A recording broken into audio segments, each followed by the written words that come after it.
Halo, selamat datang di Kampus IT di seri belajar pemrograman Python. Di video yang pertama ini kita akan membahas tentang pengantar Python.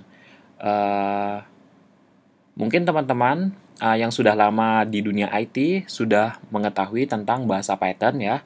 Jadi bahasa Python itu seperti apa, digunakannya untuk apa, mungkin teman-teman sudah tahu, tapi mungkin ada beberapa teman-teman yang belum mengetahui fakta-fakta lain ya seputar bahasa Python ini. Nah, disinilah maksud saya membuat video ini tentang pengantar Python. Jadi, video pertama ini kita akan membahas tentang uh, teorinya dulu ya, teori tentang Python itu seperti apa. Kemudian next di video selanjutnya kita langsung akan masuk ke codingnya, ke ini ya, coding Pythonnya itu seperti apa. Oke, kita langsung saja masuk ke slide yang kedua di sini. Oke, kita ketahui bahwa Python itu merupakan bahasa yang high level programming language ya. Artinya apa? Artinya Python itu bahasa pemrograman tingkat tinggi. Jadi kalau teman-teman mengetahui bahasa lainnya, misalkan teman-teman tahu Java, PHP, dan Pascal misalkan, nah itu setara dengan bahasa pemrograman Python. Jadi levelnya itu high ya, bahasa pemrograman tingkat tinggi. Nah, sebenarnya itu ada bahasa pemrograman yang middle level dan ini ya dan low level. Nah, tapi di sini kita tidak membahas bahasa pemrograman itu ya. Oke, jadi fakta yang pertama bahwa bahasa Python itu merupakan high level programming language. Oke, kita akan masuk di fakta yang kedua. Nah, di fakta yang kedua, Python itu bersifat open source. Nah, jadi artinya apa? Artinya teman-teman bisa mengembangkannya ya. Jadi semua orang yang ada di dunia ini bisa mengembangkan bahasa ini, bahasa pemrograman Python ini. Oke. Kemudian yang ketiga, compatible ya, compatible. Compatible itu artinya bahasa pemrograman ini bisa dijalankan di sistem operasi yang populer saat ini ya. Jadi sistem operasi yang populer saat ini itu ada tiga, ada Windows, kemudian ada Linux, ada macOS. Nah, untuk di distribusi Linux dan macOS itu sudah otomatis terinstall ya, Python-nya itu udah otomatis terinstall, kecuali kalian menggunakan Windows. Nah, kalau kalian menggunakan Windows, kalian install Python itu secara manual. Oke, kalian bisa download di websitenya, kemudian kalian install ya, gampang, tinggal ikuti langkah-langkahnya. Oke, selanjutnya slide yang ketiga, nah ini adalah perancang daripada bahasa pemrograman Python. Oke, namanya siapa? Namanya adalah Guido van Rossum. Nah, untuk spellnya seperti apa, mungkin kalian lebih paham dibandingkan saya. Oke, kemudian pengembangan selanjutnya itu ditangani oleh Python Software Foundation ya. Oke, kita masuk ke slide yang selanjutnya. Nah, di sini jika teman-teman itu berpikir bahwa bahasa Python itu diambil penamaan ya, jadi penamaan Python pada bahasa Python itu kalau teman-teman berpikir diambil dari nama ular itu ternyata salah ya. Nah, ternyata bahasa Python itu terinspirasi dari grup komedi Inggris yang bernama Monty Python. Nah, ternyata si perancang atau pengembang utama dari bahasa Python, si Guido van Rossum, Bapak Python dunia ini, itu sangat ngefans sekali dengan grup komedi Inggris ini yang bernama Monty Python. Nah, sehingga diberikannya lah bahasa pemrograman yang dibuatnya itu dengan nama Python. Nah, seperti itu ya. Oke, kita langsung masuk ke fakta yang selanjutnya. Nah, ternyata Python itu sampai saat ini punya 3 versi. Oke, di versi yang pertama itu kalau tidak salah saya itu dimulai pada tahun 1994 ya kalau tidak salah saya. Nanti teman-teman bisa cek di internet. Kemudian pengembangan terakhirnya itu kalau tidak selesai lagi itu sampai 1.6 kalau tidak salah saya ya. Mohon maaf kalau misalkan saya salah karena saya tidak mengikuti yang versi 1 ini. Oke, untuk yang versi 2 itu mulai pengembangannya itu pada tahun 2000 ya, 2000, dan versi terakhirnya itu adalah 2.7 ya. Nah, untuk yang Python 2. Oke, untuk yang Python 3 ini yang dikembangkan baru-baru ini sampai pada versi 3.8 kalau tidak salah saya. Nah, di sini perbedaannya di mana? Nah, perbedaannya itu selama ini yang saya tahu perbedaannya itu ada di fungsi-fungsi built-in-nya. Jadi pengembangan mungkin ada yang kurang, mungkin tidak optimal, mungkin dari segi waktunya tidak efektif misalkan ya. Oke, mungkin disitulah dilakukan pengembangan lagi. Atau mungkin teman-teman punya alasan lain bisa dituliskan di kolom komentar ya. Oke, untuk lebih jelasnya seperti ini saja. Saya akan coba beberapa fungsi built-in Python yang berbeda antara Python versi 2 dan Python versi 3 ya. Oke. Kita akan coba, nah di sini ya. Kita akan coba. Oke, karena di macOS itu sudah terinstall Python 2, otomatis saya tinggal masuk ke interpreternya aja ya. Oke, seperti ini. Nah, di Python 2 di sini kita akan mencontohkan satu fungsi untuk mencetak string atau mencetak apapun itu yang ingin ditampilkan. Kalian bisa menggunakan fungsi print seperti ini. Nah, oke, jadi perbedaannya di mana? Di sini saya jelaskan. Kalau di Python 2 fungsi yang support untuk print itu seperti ini. Oke, misalkan kita masukkan string di sini. Oke, nah seperti ini ya.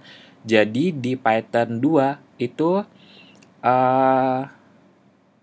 fungsi print yang support itu yang digunakan itu yang seperti ini. Halo kampus IT tanpa tanda kurung ya.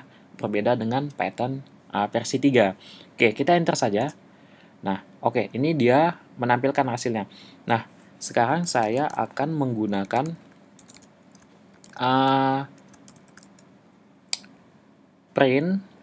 fungsi print yang support di Python 3. Apakah di Python 2 fungsi ini support? Kita contohkan saja ya.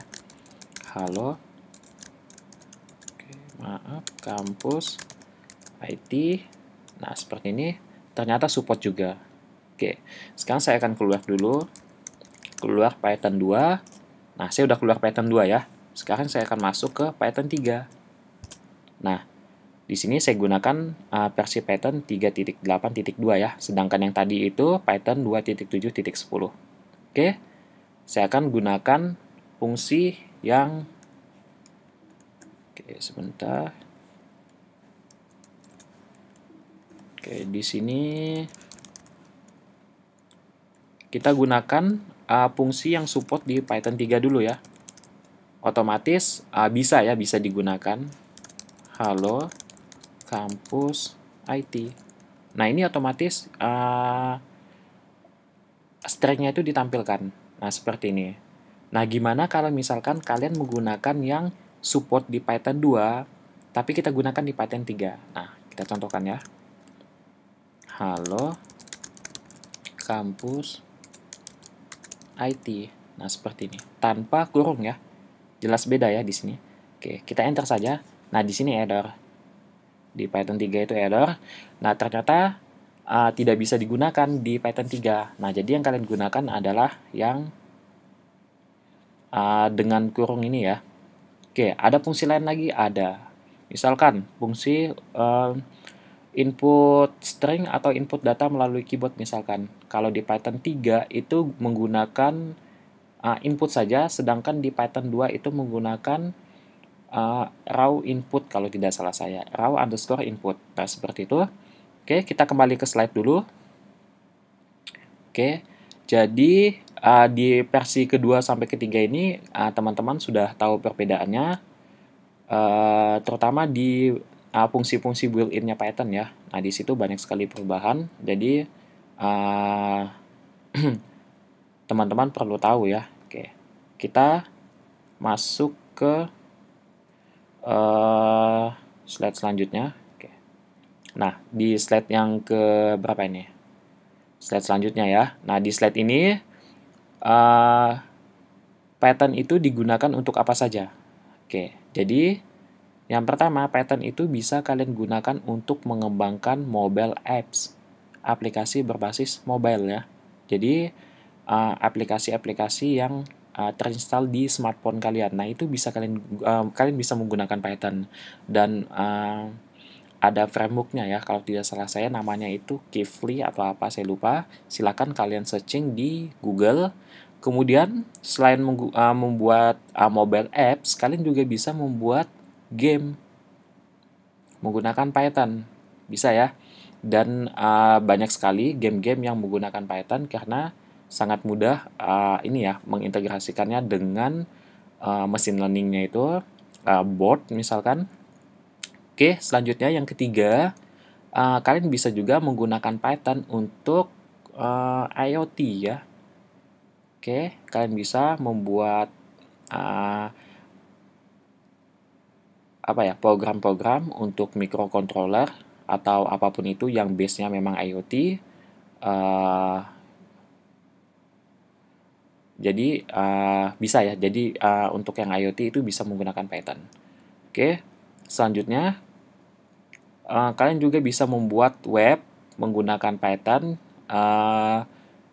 Yang populer saat ini itu framework-nya itu yang pertama itu Django ya. Kemudian yang kedua itu Django, penyebutannya Django atau apa? Django ya. Oke, yang kedua itu ada Flux atau apa? Saya tidak tahu gimana membacanya.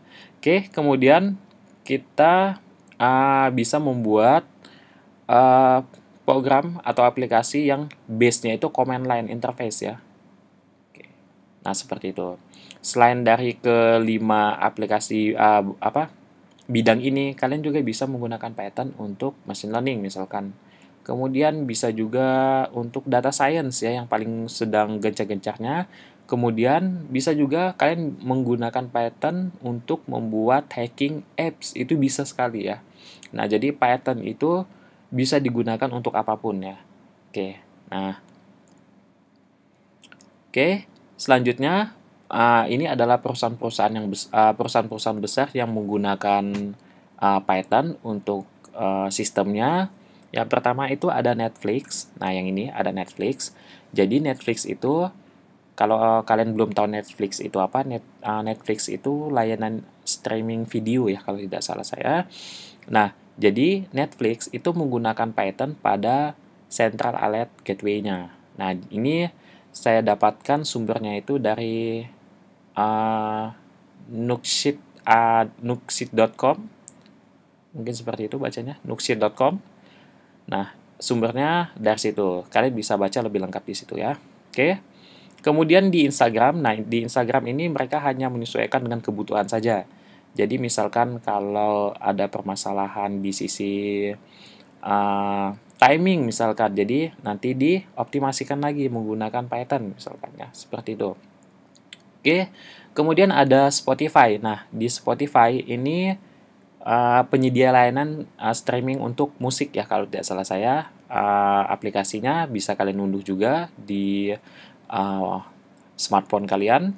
Nah, jadi untuk yang Spotify ini Python-nya itu digunakan untuk analisis data dan bagian back-end-nya. Oke. Nah, yang terakhir itu ada Google. Nah, di sini saya hanya melakukan list pada 4 perusahaan aja ya. Jadi kalian bisa cari perusahaan lainnya yang masih yang menggunakan Python. Oke, yang terakhir itu adalah Google. Jadi raksasa Google ini menggunakan Python sebagai salah satu bahasa pemrograman pada bagian server side-nya. Server side-nya, jadi Python ini tidak bekerja sendirian ya, tapi digabungkan dengan bahasa C++, Java, dan Go juga. Nah, jadi untuk supaya lebih optimal lagi, itu sebabnya mereka menggunakan beberapa bahasa pemrograman ya di engine-nya itu. Oke, setelah kita mengenal pattern, oke, jadi kita udah mengenal pattern itu seperti apa. Ada baiknya juga kita memperhatikan beberapa hal yang harus diperhatikan saat menggunakan bahasa Python ini. Nah, misalkan apa? Jika kalian ketemu bahasa baru, otomatis kalian ingin belajar tentang yang pertama itu struktur pemrogramannya itu seperti apa ya.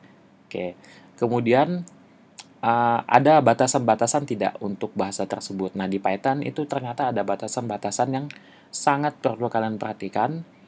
Oke, kita akan masuk ke batasan-batasan tersebut. Nah, yang pertama itu adalah tentang indentation ya, atau indentasi bahasa Indonesianya. Nah, jadi bahasa pemrograman Python itu mengenal adanya indentasi ya teman-teman, berbeda sekali dengan bahasa-bahasa lain. Misalkan PHP yang sudah saya gunakan, kemudian C++ sudah saya gunakan, itu tanpa ada indentasi ya, tanpa ada indentation. Sedangkan di Python itu kalau kalian tidak memperhatikan indentationnya itu pengaruhnya sangat fatal sekali ya. Jadi saya contohkan saja di sini, saya contohkan. Oke, kita gunakan compiler Python aja ya, compiler Python yang online ya di sini. Saya gunakan compiler Python yang online. Oke, saya gunakan yang ini aja, Replit.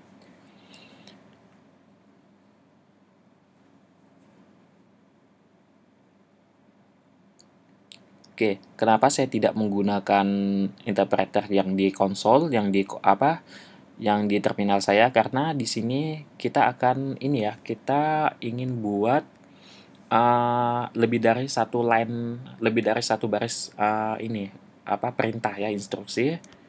Oke, misalkan di sini saya coba print ini dulu ya teman-teman. Sebentar. Oh, ada masalah. Oke, kita reload dulu sebentar. Oke, udah connect di sini. Nah, sekarang saya coba gunakan print di sini. Stringnya misalkan di sini kampus IT misalkan ya. Oke, kita jalankan. Nah, keluar ya di sini. Oke. Nah, di sini saya akan buat fungsi. Teman-teman jangan perhatikan dulu tentang fungsi ini karena kita belum belajar tentang fungsi di Python ya. Oke. Saya akan lebih menunjukkan ke bagian indentation-nya. Oke, misalkan saya buat satu fungsi di sini, halo namanya. Nah, di sini adalah indentation-nya teman-teman. Misalkan di sini saya akan print. Oke, seperti ini. Nah, baris kedua dari fungsi ini itu agak menjorok ke dalam. Atau kalian bisa menggunakan tab di keyboard kalian seperti ini. Bisa juga secara otomatis ya di sini. Kalau menggunakan space, sebentar ini berapa space? 2 space ya mungkin ya. Oke, nah mungkin 2 space di sini, 1, 2. Tapi akan lebih baik jika kalian menggunakan tab atau secara otomatis ya. Nah, otomatis seperti ini. Oke, kalau kita jalankan, sebentar di sini saya panggil fungsinya dulu. Halo.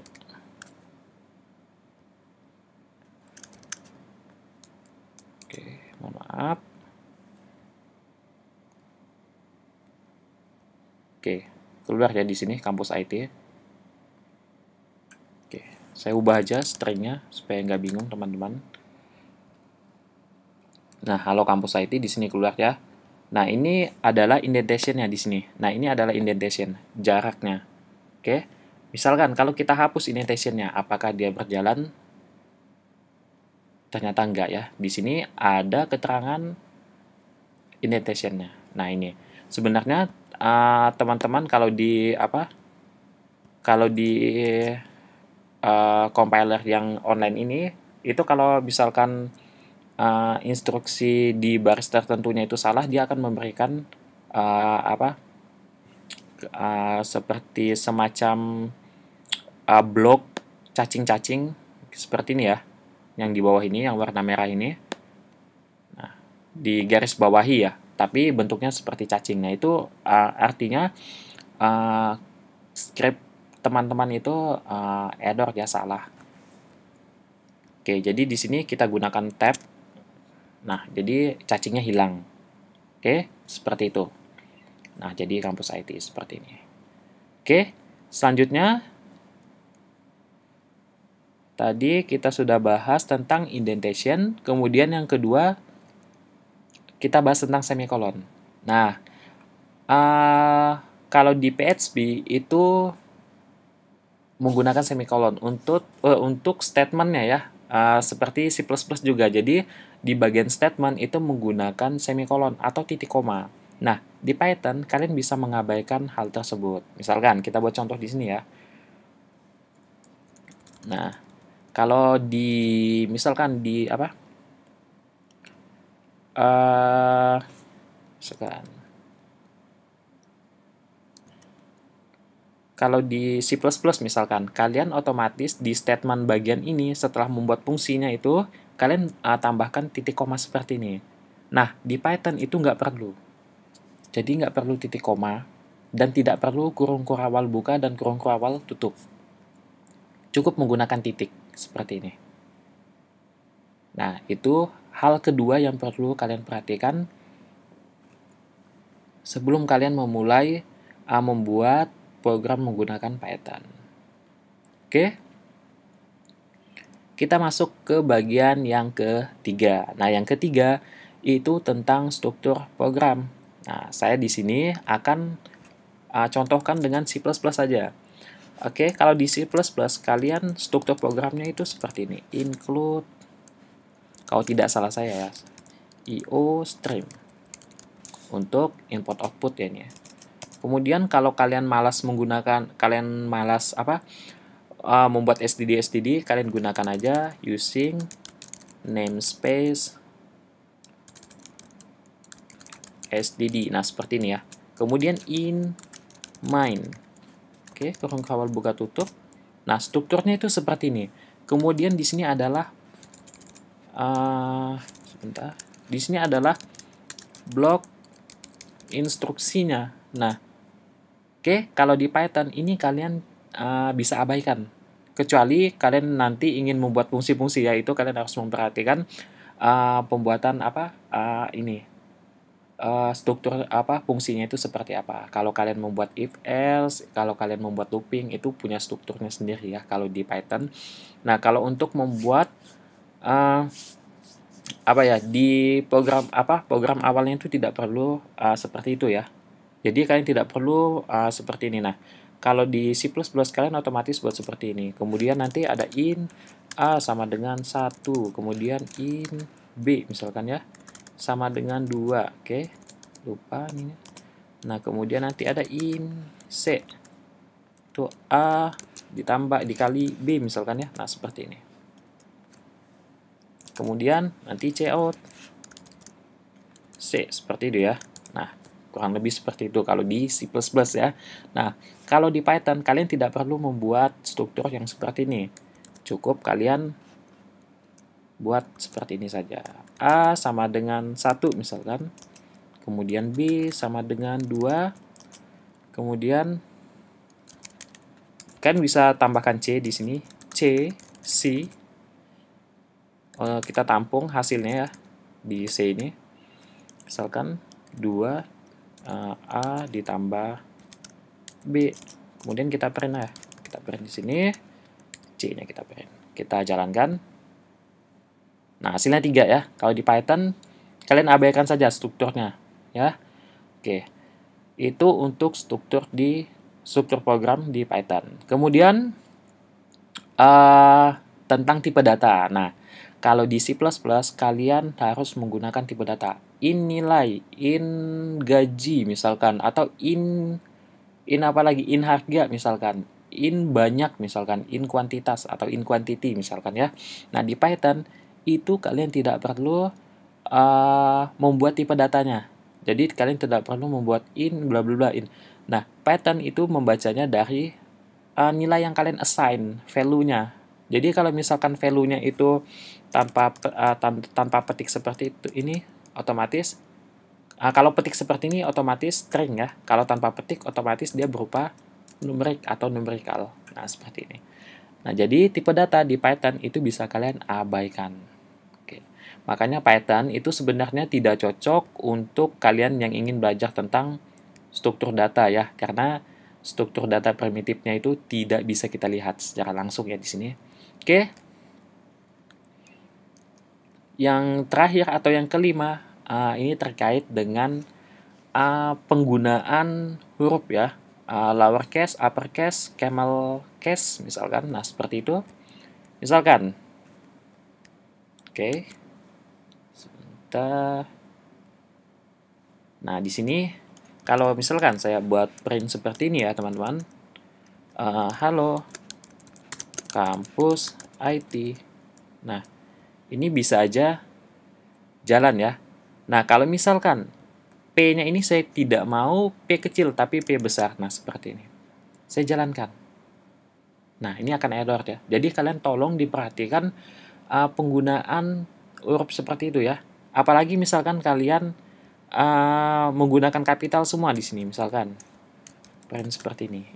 Ini juga nggak bisa. Ini juga tidak bisa ya, teman-teman. Nah, seperti ini. Apalagi kalau ada yang pengen aneh-aneh gitu hurufnya. Ada yang besar, ada yang kecil gitu ya. Misalkan saya pengen yang I kecil biar kerennya. Kayak bukit gitu ya, kayak lembah. Misalkan ini gede, kemudian T-nya gede nih, kayak lembah jadinya mungkin ya. Nah, ini juga nggak bisa. Nah, seperti itu ya. Jadi, untuk penggunaan huruf itu perlu kalian perhatikan di sini, di bahasa Python ini. Oke. Selanjutnya adalah kita akan cek sedikit cek trends daripada bahasa Python ini di Indonesia dan di dunia itu seperti apa ya, teman-teman. Oke. Oke, kita gunakan Google Trend di sini. Kita AC langsung saja. Python bahasa pemrograman ya. Oke, kita pilih. Oke. Saya akan gunakan yang 5 tahun terakhir. Kita akan lebih mudah melihat trennya itu seperti apa. Nah, ternyata saya tidak bisa katakan bahwa tren ini naik gitu ya, karena di sini sangat fluktuatif juga saya lihat.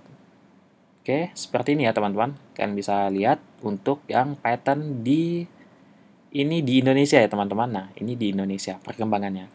Saya akan bandingkan dengan misalkan apa?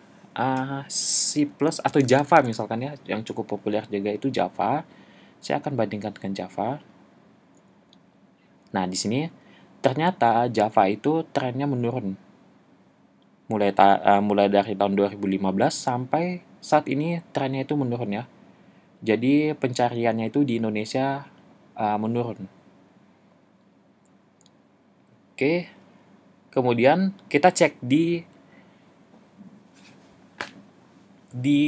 dunia ya. Mungkinnya kita cek di dunia. Di seluruh dunia. Oke, kita cek dulu. Tren Python itu seperti apa? Nah, di sini Java itu rata-ratanya itu lebih banyak dibandingkan Python. Namun kalian bisa lihat trennya di sini. Ternyata Python itu mulai naik ya, mulai digunakan oleh praktisi, kemudian akademisi juga menggunakan Python untuk penelitian-penelitian. Termasuk saya, untuk penelitian saya menggunakan Python. Sedangkan untuk pembuatan apps itu saya gunakan yang web. Oke, PHP ya. Nah, jadi ternyata di Indonesia itu belum banyak yang menggunakan Python ya. Kita bisa lihat di sini. Nah, di sini. Jadi masih banyak yang menggunakan Java. Oke.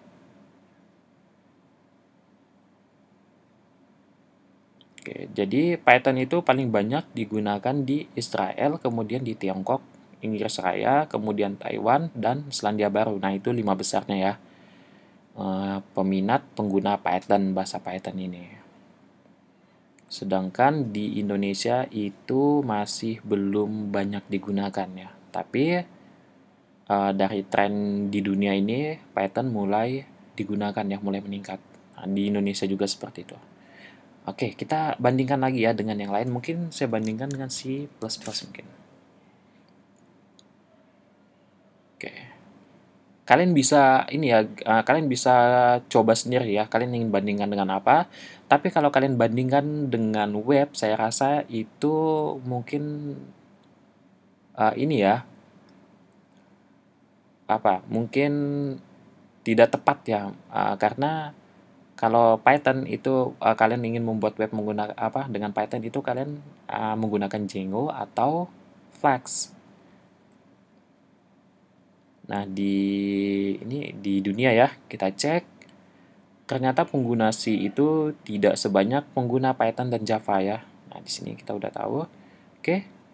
Kalau misalkan kita mau lihat di Indonesia, kita coba cek dengan PHP ya, misalkan. Tapi itu sebenarnya tidak tepat ya, teman-teman.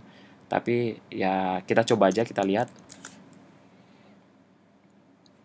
Nah, kita cek di sini otomatis yang kalau seluruh dunia itu PHP itu udah mulai tidak digunakan lagi ya, teman-teman. Nah, itu perlu kalian ketahui. Dan tren untuk Python itu semakin baik untuk kedepannya. Nah, kenapa kalian harus belajar Python? Makanya kita mulai persiapkan dari sekarang ya untuk belajar Python-nya.